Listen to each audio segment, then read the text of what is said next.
오늘 요한복음 1장 1절로 18절 말씀을 중심으로 해서 은혜를 입은 사람이라야, 이런 제목으로 은혜의 말씀을 나누고자 합니다. 제가 어느 자매가 쓴 글을 읽으면서 상당히 좀 충격적이라고 그럴까요? 이럴 수도 있겠구나, 그런 생각에 오늘 이 설교를 준비하게 되었습니다. 교회를 어려서부터 오랫동안 다녔지만은 그 자매는 신앙이 없었어요. 왜 내가 교회를 다녀야 되는 거지? 매주마다 목사님의 설교를 들으면서도 기쁨도 없고 행복도 없었어요. 교회를 왜 다녀야 되는 건가? 하나님은 정말로 존재하는 분인가? 구원이라는 것은 정말 있는 것인가? 아니, 예수님이 나를 위해서 십자가를 지셨다 라고 목사님이 설교를 하면, 나는 어려서부터 나쁜 짓을 한 적이 별로 없는데 왜 나 때문에 십자가를 졌다고 설교를 하시지? 내가 뭘 잘못한 게 있다고?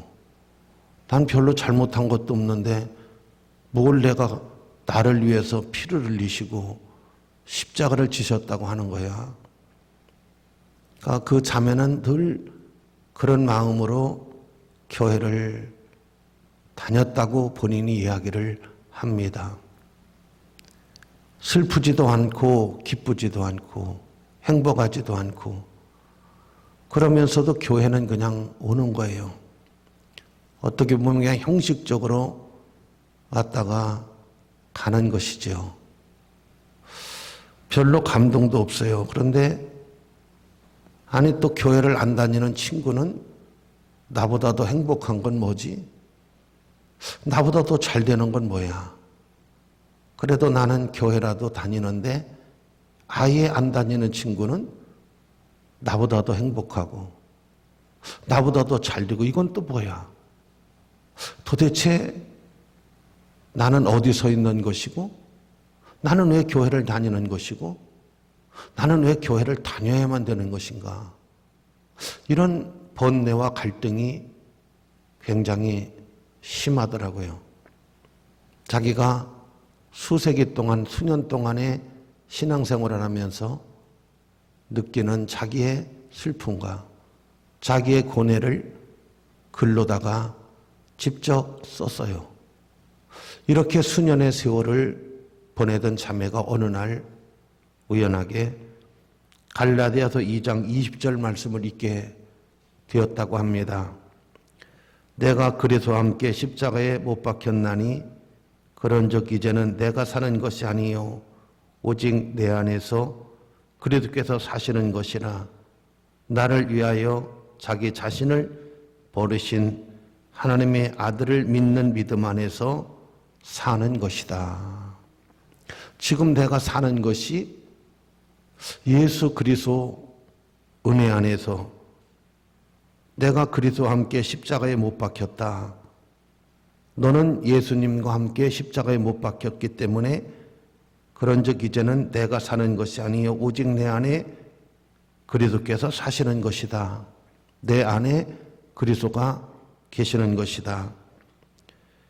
오직 내 안에 그리스도께서 사시는 것이라. 나를 위하여 자기 자신을 버리신 하나님의 아들을 믿는 믿음 안에서 사는 것이다. 내가 지금 살아가고 있는 것이 그리스도의 안에서 내가 살아가고 있는 것이다 라고 하는 갈라디아서 2장 20절 말씀을 읽다가 그 말씀이 마음에 확 불처럼 들어오면서 너무나 감격적인 것을 체험했어요.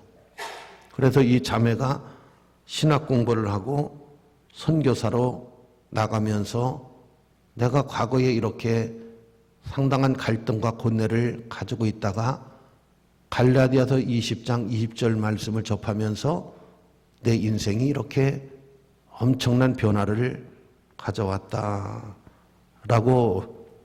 하는 것입니다. 저는 그 글을 읽으면서 교회 안에 이 자매와 같은 교인들이 참 많이 있겠구나. 그래서 가장 적절한 성경 구절이 어디일까? 내가 이번 주에 이런 고민을 안고 있는 교인들이 우리 교회도 많이 있다면 좀이라도 좀 도움이 되는 말씀을 증거해야 되겠다 하고 성경을 여러 군데를 보다가 요한복음 1장 18절 말씀을 1절로 18절 말씀을 하나하나 설명하면서 은혜를 나누는 것이 가장 이상적이겠다. 그렇게 판단을 해서 제가 이 말씀을 본문으로 택했습니다. 여기 보면 태초에 말씀이 계시니라. 이 태초에 말씀이 계시니라. 이 말씀이 하나님과 함께 계셨으니 이 말씀은 곧 하나님이시니라. 어떤 분이 교회를 평생에 이제 처음으로 이제 50평생을 절에를 다니시다가 너무나 큰 인생에 고통을 당하는 그런 사건이 있어서 교회를 나오시게 됐는데, 교회를 나와서 성경을 사가지고 성경을 읽는데 창세기의 태초에 하나님이 천지를 창조하시니라. 너무 충격적이었어요. 이분은 태초에 하나님이, 그걸 읽는 순간 그냥 덮어버렸어요. 이런 엉터리 같은 이야기가 있나 싶어서 덮어버렸어요. 성경은 구약이 있고 신약이 있다는데, 그래서 신약 성경을 열었더니 아브라함은 이삭을 낳고 이삭은 야곱을 낳고 맨 낳았다는 얘기만 잔뜩 있어요. 성경이 이래. 구약을 펼쳐보니까 태초에 하나님이 계셨다고 하고, 신약을 펼쳐보니까 누가 누굴 낳았다고 하고, 그래서 다 덮어버렸어요. 그리고 교회를 다니다가 이제 이분이 처음을 펼쳐보니까 또 그런 이야기가 있어서 그러면은 중간을 펼쳐보자. 중간에는 어떤 말씀이 있나 하고 중간을 펼쳤더니 잠언이 나오는 거예요. 그 잠언을 읽다가 이분이 너무 감동을 많이 받았어요. 큰 은혜를 받아가지고 내가 열심히 신앙생활을 한번 해봐야 되겠다 하다가 이분이 아주 굉장히 은혜를 많이 받으시고 축복도 엄청 많이 받으셨어요. 그것을 본인이 간증을 했습니다. 여러분, 태초에 하나님이 계셨다 하는 이 말씀은 하나님은 영원하신 분이다. 하나님은 영원하신 분이다. 이렇게 여러분 원어에 보면 그런 뜻을 가지고 있는 것입니다. 하나님은 영원하신 분이다. 이런 말씀의 뜻인 것입니다. 그럼 여러분이 생각할 때, 태초에 하나님이 계셨다. 하나님이 세상을 만드셨다. 이걸 부정한다고 하면 부정에 대한 긍정을 말할 수 있어야 되잖아요. 그러면은 누군가 세상을 만들었다는 그것을 여러분이 찾아서 이야기할 수 있어야 되잖아요. 그런데 할 수 있는 사람은 인류 역사에 아무도 없어요. 하나님이 세상을 창조하신 것이 맞다. 하나님이 태초부터 계셨던 것이 맞다. 하나님은 영원하신 분이다. 영원 불변하신 분이다. 할렐루야. 이렇게 되어져 있습니다.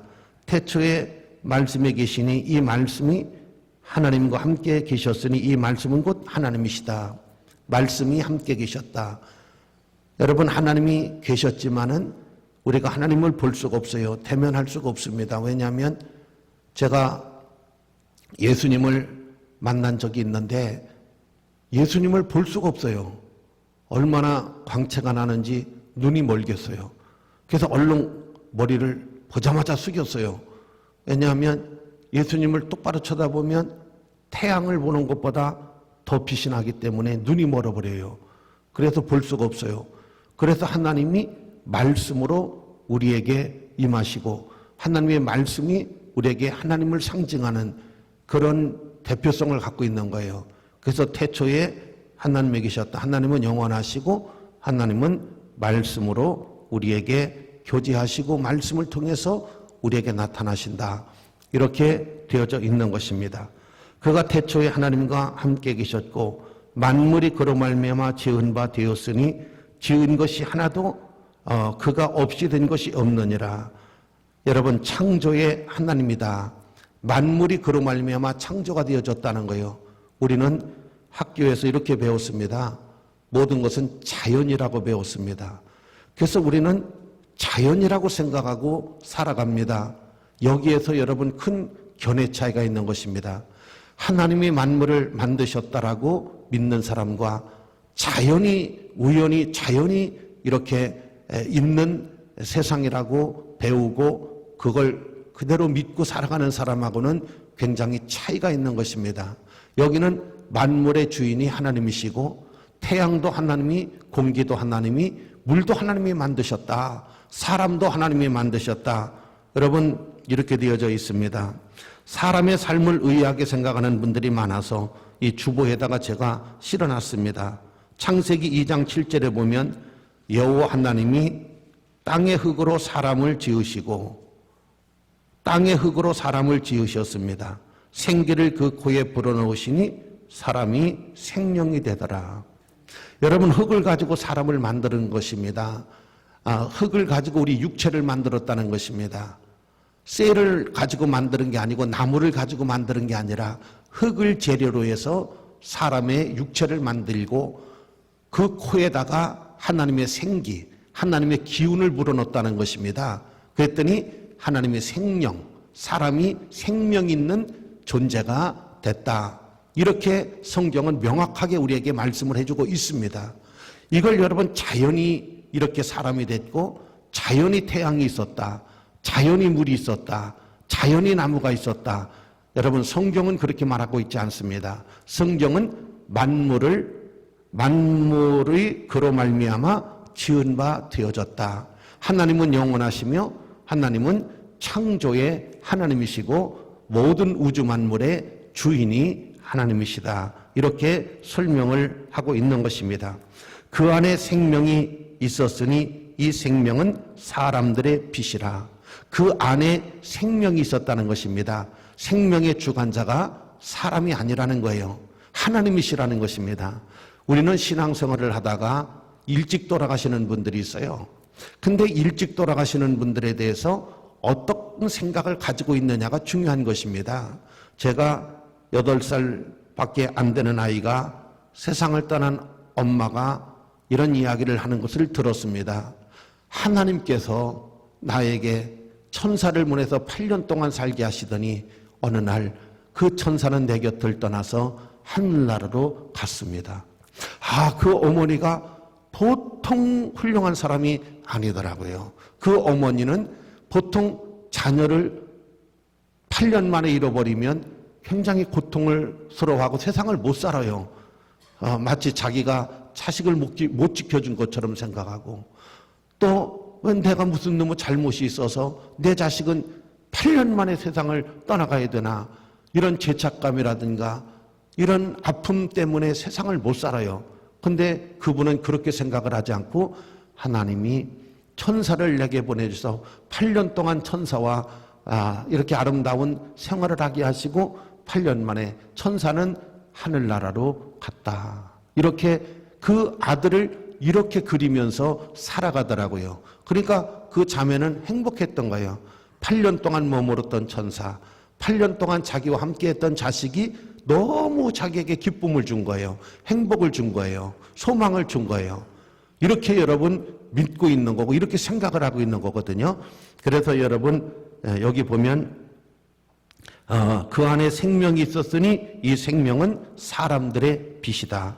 빛이 어둠의 빛이되 어둠이 깨닫지 못하더라. 오늘 우리가 사는 세상은 빛과 어둠으로 되어져 있는 거예요. 여러분, 다니엘서 8장을 읽어보면 다니엘이 예언을 하는데 벨사살 왕 때 다니엘이 예언을 합니다. 근데 어떻게 예언을 하느냐 하면 여러분 짐승을 이야기를 해요. 짐승.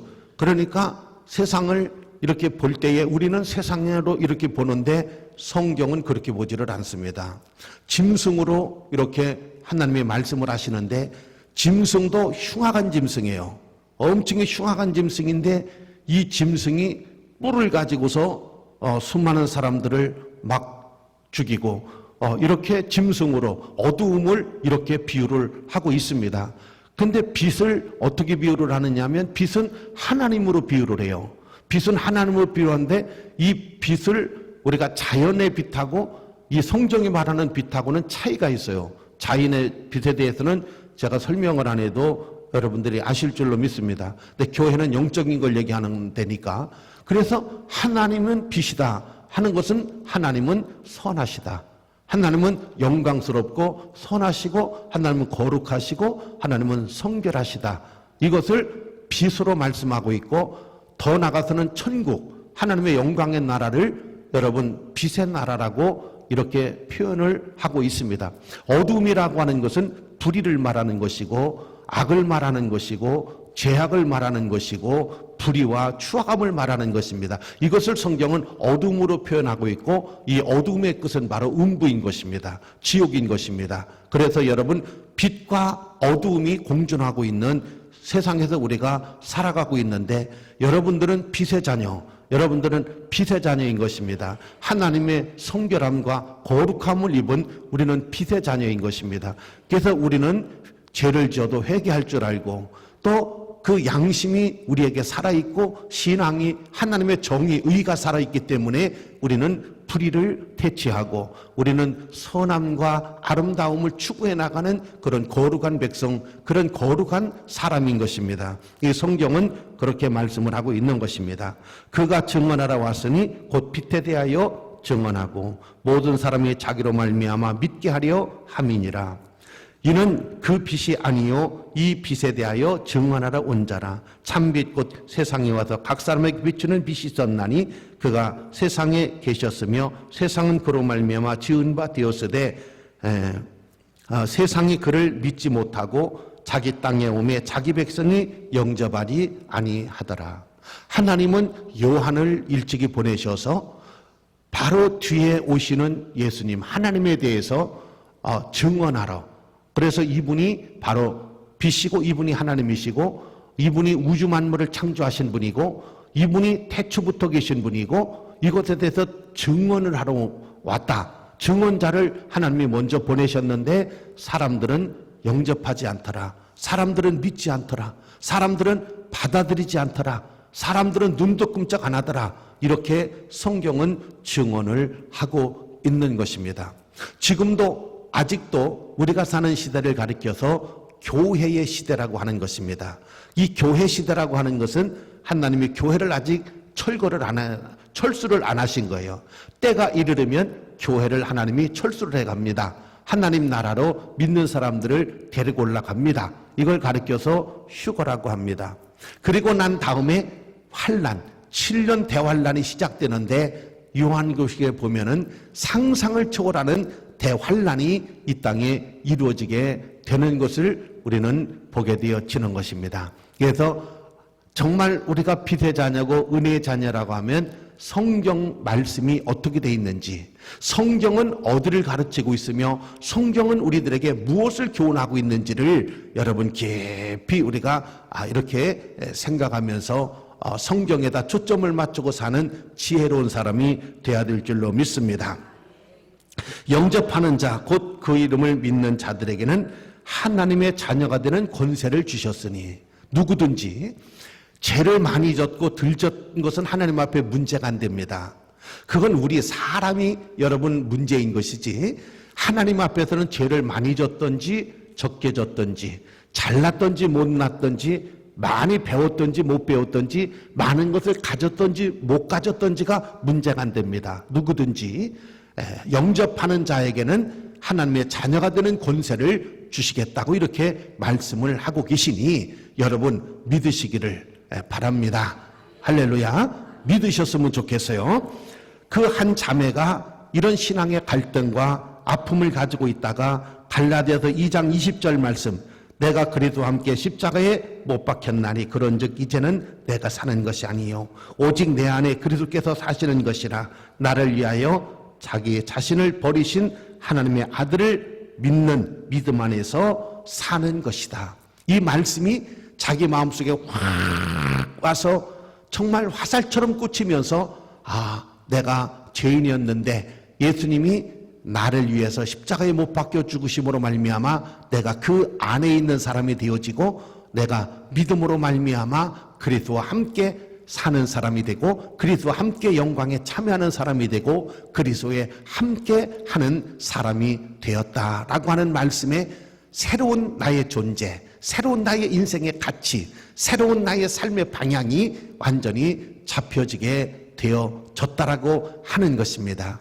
여러분, 사람은 두 가지로 살잖아요. 하나는 뭐냐면 목표가 있는 사람이에요. 목표가 있는 사람하고 목표가 없는 사람을 전문가들은 이렇게 이야기를 합니다. 목표가 있는 사람하고 목표가 없는 사람은 결국은 목표가 있는 사람 밑으로 목표가 없는 사람이 들어오게 된다는 거예요. 목표가 있는 사람의 종이 된다는 겁니다. 종업원이 된다는 겁니다. 그래서 목표가 있는 사람이 이게 무슨 말이냐면 성공적인 인생을 살 수가 있다는 것입니다. 그런데 목표보다도 더 큰 게 뭐냐? 사람은 꿈으로 사는 겁니다. 꿈이 있는 사람은 여러분 이 꿈이라고 하는 것은 목표랑은 달라요. 목표는 내가 할 수 있는 것을 정하는 거지만 꿈이라고 하는 것은 상상입니다. 상상. 이 꿈이라고 하는 것은 상상이에요. 상상. 자동차가 날아다닌다. 이건 꿈이에요. 꿈. 뭐 자동차가 어떻게 날아다닙니까? 이건 꿈을 꾸는 거예요. 꿈꾸는 자입니다. 꿈꾸는 자. 자전거가 하늘을 날아다닌다. 이건 꿈이에요. 꿈. 이건 여러분 목표일 수가 없는 거예요. 꿈입니다. 꿈. 그런데 이렇게 꿈꾸는 자들, 꿈을 가진 사람들. 근데 여러분이 꿈은 현실로 이루어져요. 너무 신기하지요? 이 꿈을 가진 사람들에 의해서 꿈이 현실로 이루어진다는. 그러니까 목표하고 꿈은 굉장한 차이가 있어요. 이 목표는 내가 할 수 있는 것을 내가 설정하는 거예요.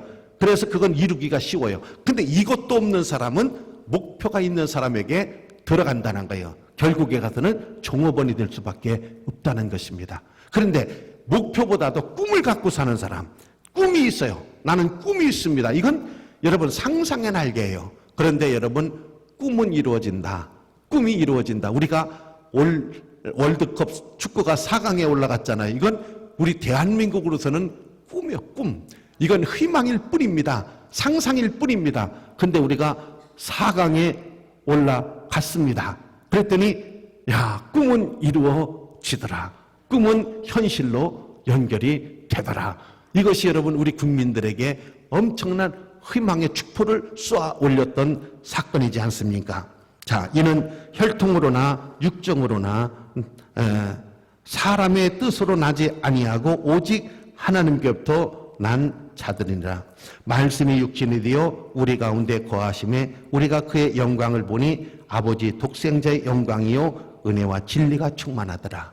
하나님은 진리가 충만한 진리의 영이시고 여기 보면 우리가 그 가운데서 보니 은혜와 진리가 충만하더라. 하나님은 은혜의 하나님이시다라고 하는 것을 알 수가 있습니다.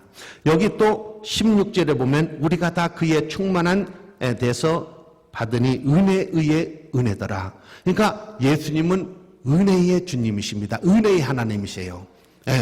굉장히 우리에게 은혜를 베풀어 주고 우리의 허물과 죄를 사해 주시고 지옥불에서 우리를 건져 주시기 원하시는 은혜의 주님이신데 은혜 위에 은혜더라. 그러니까 은혜의 주님이 우리에게 은혜를 입혀 주신 것을 가리켜서 하나님은 은혜의 주님이신데 은혜 위에 은혜를 입히시는 분이더라. 은혜 위에 은혜더라. 이렇게 말씀을 하고 있는 것입니다. 그러므로 이 어두움의 세상을 우리가 살아가고 어두움의 세상을 지나는데 여러분 하나님의 빛의 은혜를 입으시고 속죄의 은혜를 입으시고 축복의 은혜를 입으시기를 주의 이름으로 축원합니다. 어떤 분이 11조를 계산했더니 집 한 채 값을 평생 바쳤더라는 거예요. 그래서 너무 아까운 생각이 들어가더라는 것입니다. 평생 집 한 채를 계산해 보니까 바쳤으니까 야, 내가 이걸 안 바쳤으면 노후도 되고 내가 이 돈을 갖고 쓰면 실컷 쓰겠다. 그런 생각이 들어가더라는 것입니다. 근데 그때 예수님이 성령으로 감동하시기를, 야, 너는 그렇게 생각하냐? 내가 너를 평생을 암도 안 걸리게 지켜주고 교통사고도 안 당하게 너를 붙잡아주고 내가 평생을 너네 집에 은총과 복을 주어서 먹을 것 떨어지지 않고 입고 마시는 것 떨어지지 않고 내 자식까지도 내가 지켜주고 내가 이렇게 보호해 줬는데 너는 어떻게 이걸 그런 식으로 계산을 하고 그런 식으로 섭섭하게 마음을 먹고 있느냐. 그때 이 집사님이 너무 놀란 거예요. 충격을 받은 거예요.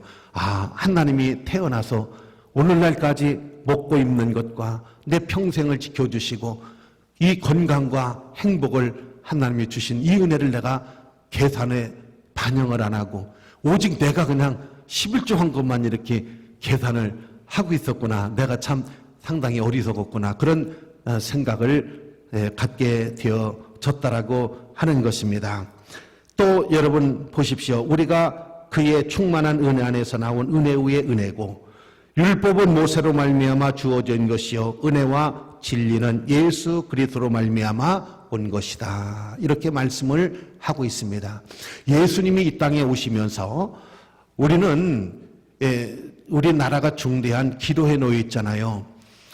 여러분이 중국이라고 하는 나라가 상상을 초월하게 어느 날 갑자기 세계에 우뚝 솟는 나라가 되어졌습니다. 이 중국이라고 하는 나라가 어떻게 보면 다니엘서에 거기 보면 뿔을 가진 짐승이 나타나는데 이 짐승은 늦게 뿔이 자란 짐승이다. 이렇게 기록이 되어 있어요. 난 그걸 보면서 이거 중국 가르치는 거 아니야? 늦게 뿔이 엄청나게 자라난 거예요. 이 뿔이 늦게. 그러면 늦게 여러분 발동 걸린 나라가 이게 중국이에요. 이 중국을 무시할 수가 없는 아주 강대한 힘을 가진 나라예요. 근데 러시아, 여러분 공산당의 이론이 어디서 왔어요? 칼막스라고 하는 사람에서 왔는데 이게 어둠에서 온 거예요. 신앙적으로 보면 밝은 빛에서 온 게 아닙니다. 그래서 러시아하고 중국하고 이북까지 이렇게 연결이 되어 있어요. 이게. 근데 우리가 지금 미국으로 붙느냐 아니면 중국 쪽으로 이북과해서 러시아 쪽으로 붙느냐. 이게 굉장히 우리가 지금 기로에 놓여져 있는 거예요. 어떻게 보면 우리가 경제적인 거라든가 정치적인 거라든가 군사적인 거라든가 이런 것들이 상당히 그 삼각관계 속에서 우리가 복잡하게 여기서 우리는 결정을 잘해야 됩니다. 굉장히 선택을 잘해야 되고 결정을 잘해서 대한민국이 더 미래로 가고 하나님이 우리를 잡아주시고 하나님이 우리를 인도해 주시는 그러한 여러분 우리가 돼야 되는 것입니다. 여러분 이걸 우리가 개인적으로 보면 이럴 때가 있어요. 세상으로 내가 갈 것이냐 아니면 내가 하나님 쪽으로 갈 것이냐. 이 삼각관계 속에서 당깁니다. 세상이 나를 당겨요. 세상이 나를 당깁니다. 너 내게로 와라. 세상으로 와. 그래야 너 행복할 수 있어. 그래야 너 잘 될 수 있어. 그런데 하나님은 하나님 쪽으로 당기는 거예요. 그러지 마. 신앙으로 와. 너 신앙으로 살아야 돼. 믿음으로 살아야 돼. 이렇게 거기 삼각관계 속에 내가 있는 거예요. 이쪽으로 갈까? 이쪽으로 갈까? 이게 여러분 우리의 고민인 거예요. 나는 여러분들이 하나님 쪽으로 선택하기를 축복합니다. 하나님 쪽으로. 할렐루야. 이쪽으로 세상 뒤에서 오라고 자꾸 땡기는데 그쪽으로 끌려가면 안 돼요. 하나님의 성령으로 끌리고 말씀으로 끌려서 단호하게 하나님 쪽으로 가야 여러분 은혜가 있고 축복이 있는 거예요. 우리가 아싸왕에 대해서 공부를 했잖아요. 아싸왕은 굉장히 훌륭한 사람이에요. 정말 신앙의 사람이에요. 그런데 어느 날 북이스라엘이 전쟁을 들어왔단 말이에요. 그러니까 아랍의 베나닷 왕에게 금은을 갖다 주고 우리를 위해서 싸워달라고 여러분 그 협조를 요청하는데 그거 해서는 안 됐던 거예요. 지금까지도 하나님이 40년 동안을 지켜줬어요. 그래서 끝까지 하나님을 붙잡았으면 되는데 인간의 깨를 썼던 거예요. 그래서 하나님이 진노하신 거예요. 아니 너 왜 그러느냐. 끝까지 나를 붙잡지. 왜 인간의 깨를 내가지고서 베나단한테 큰 은을 갖다 주고 사정을 하고 그들로 하여금 이스라엘을 치게 하느냐. 물론 전쟁은 이겼어요. 전쟁은 이겼지만은 후유증이 너무나 커요. 하나님이 떠나버렸어요. 하나님이 버려버렸어요. 그 불신앙을 보고 하나님이 떠나버렸단 말이에요. 그때 아사의 정권은 무너졌어요. 아사의 인생은 곤두박질되고 말았던 것입니다. 그래서 여러분, 하나님의 은혜가 여러분에게 충만하시기를 바랍니다. 자, 끝절에 보면 본래 하나님을 본 사람은 없으되 아버지 품속에 있는 독생자 하나님이 나타난 것이니라. 하나님을 우리가 본 사람은 없지만은 독생자 예수가 하나님의 형상으로 이 땅에 왔기 때문에 예수를 보고 하나님을 보게 된 것이다. 이렇게 말씀을 하고 있는 것입니다. 자, 결론을 맺겠습니다.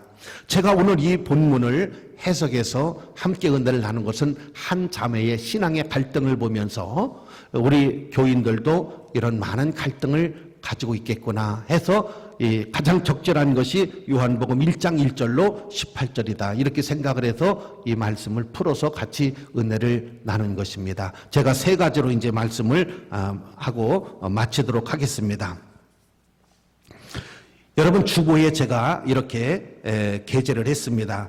요한복음 14장 6절 말씀에 예수께서 이르시되 내가 곧 길이요 진리요 생명이니 나로 말미암고는 아버지께로 올 자가 없느니라.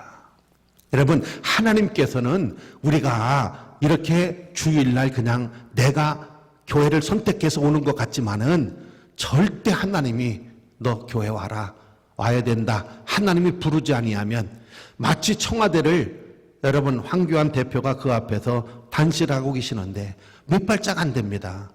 청와대에서 문 열고 대표님 들어오세요. 뭘 가지고 이렇게 고민을 하십니까? 이렇게 할 수 있어요. 근데 대통령이 오라고 안 하면 들어갈 수가 없어요. 거기는 당대표라도 못 들어갑니다. 절대 안에서 오라고 그래야 돼요. 대통령께서 들어오라고 그래야지 절대로 못 들어갑니다. 거기는. 여러분, 하나님이 우리를 부르지 아니하시면 교회로 올 자가 없다는 거예요. 오늘 여러분, 하나님이 우리를, 내가 온 것이 아니라 하나님이 우리를 오게 하신 거예요. 할렐루야. 자, 그 다음 절을 또 보겠습니다. 하나님의 은혜가 아니면 안 됩니다. 그 다음은 뭐라고 되어져 있느냐? 요한복음 15장 16절입니다. 너희가 나를 택한 것이 아니요 내가 너희를 택하여 세웠다. 우리가 하나님을 선택한 게 아니라는 거예요. 하나님이 우리를 택했다는 거예요. 우리가 세상을 태어나고 싶어 태어난 게 아니라는 거예요. 하나님이 태어나게 하신 거예요. 자식을 내가 낳은 게 아니라 하나님이 낳게 해주셨다는 거예요. 내가 택한 것이 아니라 하나님이 나를 택했다. 하나님이 오라고 하지 않으면 올 자가 없다. 마지막입니다. 데살로니가 후서 3장 2절은 믿음은 모든 사람의 것이 아니라는 거예요. 여러분, 우리가 하나님을 믿는 믿음은 이것은 하나님께로부터 오는 선물이라는 거예요. 우리가 생각할 때 내가 열심히 교회 다니면 믿음이 좋아지리라, 아닙니다. 믿음은 하나님의 선물이라고. 그 다음에 에베소서 2장 8절 너희는 그 은혜에 의하여 믿음으로 말미암아 구원을 받았으니 이것은 너희에게서 난 것이 아니요 하나님의 선물이다. 할렐루야. 이렇게 되어져 있습니다. 믿음이 우리에게서 난 것이 아니고 하나님의 선물이고, 우리가 하나님을 택한 것이 아니라 하나님이 우리를 택했고, 나로 말미암고서는 하나님께로 올 자는 없다. 이렇게 되어져 있습니다. 그러니까 하나님이 총체적으로 보면 이렇게 증언을 하고 계시고 이렇게 진리가 맞아떨어지는데도 불구하고 이게 안 믿어지는 거예요. 믿어지지를 않아. 아무리 교회에서 이야기를 하고 목사님이 아무리 이야기를 하고 친인척들이 아무리 이야기를 해도 믿어지지를 않는 거예요. 근데 이게 믿어지는 사람은 어떤 사람이냐? 하나님이 부른 사람이에요. 하나님이 택한 사람이에요. 하나님이 선물로 믿음을 주신 거예요. 선물로 돈을 준 사람도 있지만은, 선물로 높은 벼슬을 준 사람도 있지만은, 하나님이 선물로 최고 좋은 믿음을 우리에게 주신 거예요. 이렇게 되어져 있습니다. 그래서 하나님의 은혜로 우리가 하나님께로 가는 복을 얻었다는 것이 결론인 것입니다. 하나님의 은혜를 입은 사람 여러분이 다 되시기를 주의 이름으로 축원합니다.